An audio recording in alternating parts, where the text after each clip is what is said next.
맞아요. 다 잘 됐는데 이제 저 대통령실에서 그러니까요. 거부권만 안 해야죠. 근데 오늘 보니까 정무수석이나 비서실장 뭐 정진석 비서실장 보셨죠? 그 인터뷰하는 거. 봤습니다. 참 너무하는 거 아닙니까? 대체 이 정부는 무슨 생각을 하고 있는 거예요, 의원님? 저는 네. 그 정진석 비서실장의 그 글을 보면서 예.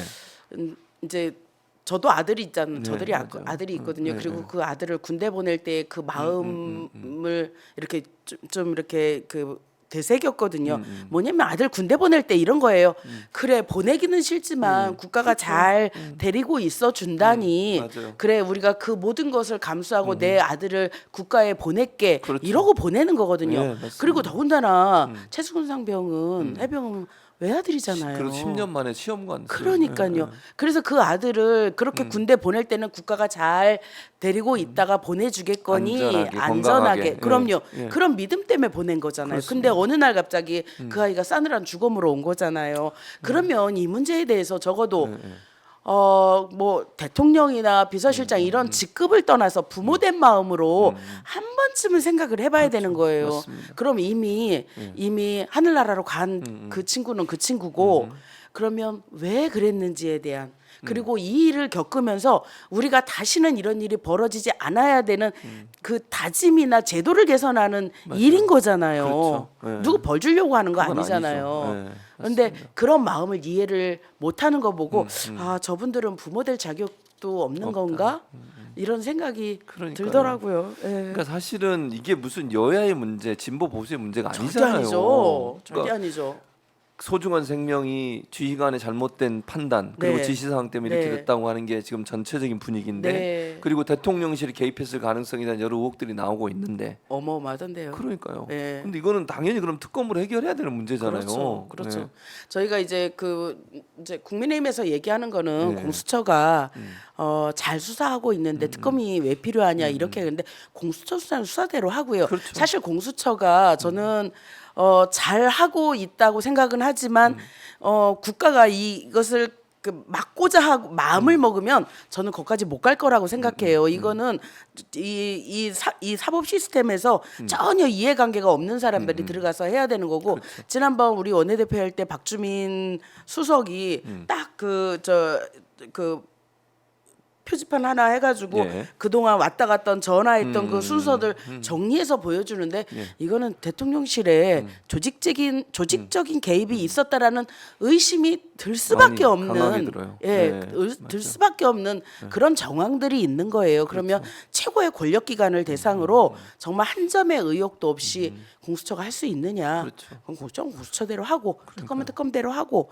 이렇게 해서 가장 좋은 가장 그 확실한 깨끗한 안을 끌어내야 되는 거죠. 좀 그런 면에서 보면 당연히 이번 잘했다. 그리고 할 수밖에 없었다. 그러니까 문정복 의원께서도 예전에 청와대에 근무를 하신 경험이 네, 있으니까 네, 네. 공직기관 비서관이 국방부에 있는 법무관리관과 통화를 한다. 이건 업무상 관련이 없는 거잖아요. 정말 그거는 월권이죠. 그러니까요. 월권이고 그 용산 대통령 비서실의 업무 분장이 예. 저는 그런 거를 보면서 아, 이 사람들이 무엇을 해야 되는지도 모르겠고 공직기관 비서관은 실제로 예. 그 공무원들의 예. 근무 태만이나 뭐 그렇죠. 업무자 이런 것들을 보는 비서관실이잖아요. 맞습니다. 그런데 이 국방부가 해야 될 일을 국방부 그러니까요. 조사관에서 해야 될 일을 아니면 안보실에서 하든지. 그렇죠. 안보실에서 예, 하든지 예, 예. 그렇다면 이해가 이해가 가요. 되죠. 그러니까 자기 업무도 제대로 못 찾는 약간 삼류 같은 그러니까요. 예, 대통령 비서실에 그러니까 사실은 같아요. 이게 그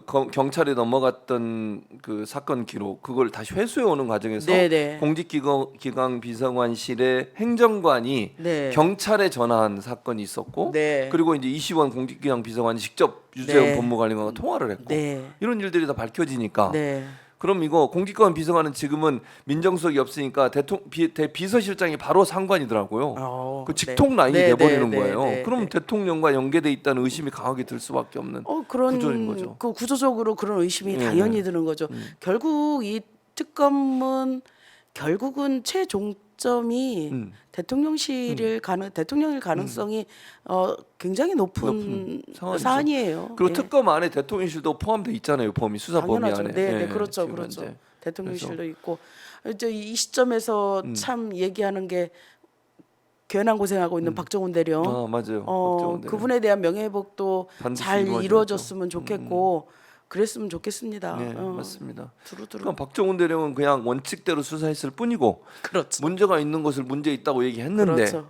그거를 항명이라고. 그렇죠. 그리고 법적으로도 그렇잖아요. 이게 그 군사법원법이 바뀌어가지고 네, 네. 수사 그러니까 사망 사건이 일어나면 바로 경찰청에서 이첩하게 돼 있고 그렇죠. 국방부 장관 사인까지 받았으니까 그렇죠. 결재는 끝난 거고. 네. 근데 그걸 갑자기 회수를 하는 건 말이 안 되는 거잖아요. 그런 이게 거죠. 논리적으로도. 그런 거죠. 네. 사실은 그 군사법원이 하도 그 뭐라고 하나 이렇게 비공개적 그리고 그렇게 운영을 하니까 네. 그러면 경찰에 수사권을 넘겨서 경찰이 조금 선명하게 수사해라 이런 맞습니다. 거잖아요. 그리고 공정하게. 원칙대로 한 거예요. 그렇습니다. 원칙대로 한 것을 다시 회수해가는 것은 뭔가 그것을 조정하고 싶은 강한 욕구가 있었던 거고 누군가가 그렇게 주문을 했다는 거 아니겠습니까? 이거는 뭐 3살짜리 아이도 다 아는 얘기인 거고 이 과정에서 엄한 박정훈 대령이 저 곤란한 그 상황에 처해진 거고 이 사건이 이렇게 끌면서 9개월 만에 이 그 특검이 그 저 처리가 됐는데 그 9개월 동안 저 최상병의 부모님의 심정은 맞아요. 어땠겠어요. 그런데 만약에 이 시점에서 또 다시 이걸 거부권을 행사한다? 아 이거는 저는 그러지 않았으면 싶은 게 정말 국민의 한 사람으로서 정말 요청드리고 싶은 그러니까요. 심정입니다. 사실은 이제 문 의원님 말씀처럼 모든 국민은 그렇게 생각할 텐데 네. 비서실장이나 정부 수석의 말에 의하면 할 것 같아요. 그랬을 경우에 그럼 어떻게 되는 건가요? 이제 15일 안에 어쨌든 대통령실에서 네. 공포를 하든 네. 아니면 네. 거부권 행사를 하든 네. 해야 되는데 네. 그럼 다시 돌아오게 되잖아요. 국회로. 이제 그렇게 되면 저희가 이제 마지막 본회의가 28일 정도 예, 5월 28일. 예정을 예, 예. 5월 28일 정도 예정을 하고 있잖아요. 예, 예. 그때 재의결을 하게 될 텐데 재의결할 때 다행스럽게도 국민의힘에서 이제 좀 반란표가 나와서 이것을 통과될 수 있냐 197표 정도여야지 재의결 가능한 가능한 숫자죠. 숫자인데 예, 예, 예. 과연 그럴 수 있을까? 이번에 다 일어나서 나가는데 예. 안 될 것 같은 생각도 그런 기시감이 들더라고요. 예, 예. 근데 더 황당했던 건 안철수, 조경태 두 사람이에요. 아니 안철수 의원은 분명히 특검법에 찬성하는 또 조경태 의원도 이건 당연히 해야 된다는 그렇게 얘기를 하다가 갑자기 벌떡 일어나서 두 사람이 나갔어요. 같이. 저희 정치인들이 욕 먹는 이유가 딱 그거죠. 네. 앞뒤가 다르고 네. 말이 바뀌고 네. 국민들한테 한 약속을 국민들한테 한 얘기를 그렇게 한순간에 뒤집어 버리고 이러면 안 되죠. 근데 김웅 의원이 묵묵하게 남아 앉아서 있었죠. 네. 그걸 찬성을 하더라고요. 저 김웅 의원에 대해서 그동안 뭐 이렇게 법안 누르고 보면 늘 뭐 노란불 누르고 빨간불 누르고 이래서 아, 왜 저러나 그랬는데 이번에 그러는 거 보고 그래 다시 봤어요. 다시 봤어요. 근데 교수님 말 네. 맞다나 예. 안철수 의원님, 조경태 의원님 그렇게 하시는데 역시나 그렇구나. 참 안철수 의원은 왜 그랬다고 보세요, 교수님? 저는 그게 네. 이제 그러면서 그러니까 저는 좀 이해가 안 되는 게 예. 정치인은 물론 당에서 어떤 결정한 당론도 있겠죠. 거기에 대해서. 그러나 헌법 기관이잖아요. 의원 한 분 한 분이. 근데 안철수 의원한테 제가 더 답답하고 섭섭하고 화가 나는 건 예. 이분이 늘 그런 태도를 보여왔다는 거예요. 앞에서 말하고 뒤에 행동이 다른 모습이 너무 네, 많잖아요. 네, 네. 지난 대선 때도 자기는 절대로 단일화 안 하겠다고 그랬잖아요. 얼른 가서 했죠. 그게 뭡니까?